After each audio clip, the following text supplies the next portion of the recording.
Donald Trump বলেছিলেন যুক্তরাষ্ট্রের Greenland দরকার এবং সেটি দখল করতে তিনি প্রয়োজনে সামরিক শক্তিও ব্যবহার করতে পারেন। We need it for national security. We have to have it. এরপরে বিষয়টা আলোচনা থেকে হারিয়ে যায়, কিন্তু ভেনেজুয়েলায় মার্কিন হামলার পর ট্রাম্পের পররাষ্ট্রনীতি আবারও আলোচনায় ফিরে আসে এবং ট্রাম্প দাবি করেন ডেনমার্ক গ্রিনল্যান্ডকে রক্ষা করতে পারবে না। Denmark is not going to be able to do it, I can tell you. I think it's a big one. You know what Denmark did recently to boost up security in Greenland? They added one more dog sled. It's true. They thought that was a great move. গ্রিনল্যান্ডের প্রধানমন্ত্রী Friedrich Nielsen ট্রাম্পকে সতর্ক করে বলেন Greenland সংলাপে প্রস্তুত, কিন্তু সেটা হতে হবে যথাযথ প্রক্রিয়া এবং আন্তর্জাতিক আইনের মাধ্যমে। তাহলে প্রশ্ন হলো গ্রিনল্যান্ড কেন এত গুরুত্বপূর্ণ? গ্রিনল্যান্ড হলো বিশ্বের সবচেয়ে বড় দ্বীপ এবং এটি ডেনমার্কের একটি স্বশাসিত অঞ্চল। গ্রিনল্যান্ড তাদের অভ্যন্তরীণ বিষয় নিজেরা চালালেও পররাষ্ট্র নীতি এবং প্রতিরক্ষা ডেনমার্ক দেখে। এটি চাইলে যে কোনো সময় স্বাধীনতার ঘোষণাও দিতে পারে। এটি উত্তর আমেরিকা ও ইউরোপের মাঝামাঝি অবস্থিত, ঠিক আর্কটিক অঞ্চলের প্রবেশদ্বারে। মেরু অঞ্চলের বরফ গলতে থাকায় এই এলাকায় দিন দিন আরও মূল্যবান হয়ে উঠেছে। এখানে রয়েছে বিরল খনিজ পদার্থ বা রেয়ার আর্থ মিনারেলস, জ্বালানি সম্পদ এবং সম্ভাব্য নতুন নৌপথ। ট্রাম্প যদিও সম্পদের বিষয়টি গুরুত্ব কমিয়ে দেখিয়েছেন। We need Greenland for national security, not for minerals. We have so many sites for minerals and oil.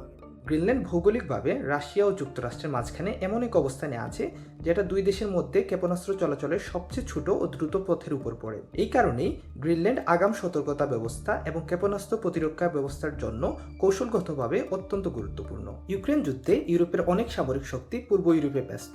এই অবস্থায় আর্কটিক, বিশেষ করে গ্রিনল্যান্ড ঘিরে রাশিয়ার ক্রমবর্ধমান প্রভাব ইউরোপের জন্য নতুন উদ্বেগ তৈরি করেছে। ফলে গ্রিনল্যান্ডের নিরাপত্তার জন্য যুক্তরাষ্ট্রের সাহায্য আগের চেয়েও বেশি জরুরি। তবে ট্রাম্প এই দুর্বলতাকে কাজে লাগাতে চাইছেন, সহযোগিতার বদলে গ্রিনল্যান্ডকে নিজেদের দখলে নেওয়ার চেষ্টা আর কি। এই দ্বীপে ইতিমধ্যেই যুক্তরাষ্ট্রের সবচেয়ে উত্তরে সামরিক ঘাঁটি রয়েছে, পিটুফিক স্পেস বেস, যা 1951 সালে ডেনমার্কের সঙ্গে চুক্তির মাধ্যমে নির্মিত হয়েছে।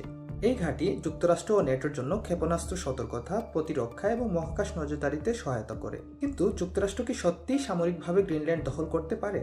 সামরিক দিক থেকে বিশ্লেষকদের মতে যুক্তরাষ্ট্র চাইলে চেষ্টা করতে পারে, কিন্তু রাজনৈতিক ও আইনি দিক থেকে এর ফলাফল হবে ভয়াবহ। গ্রিনল্যান্ড ডেনমার্কের ন্যাটো সদস্য পদের আওতায় রয়েছে।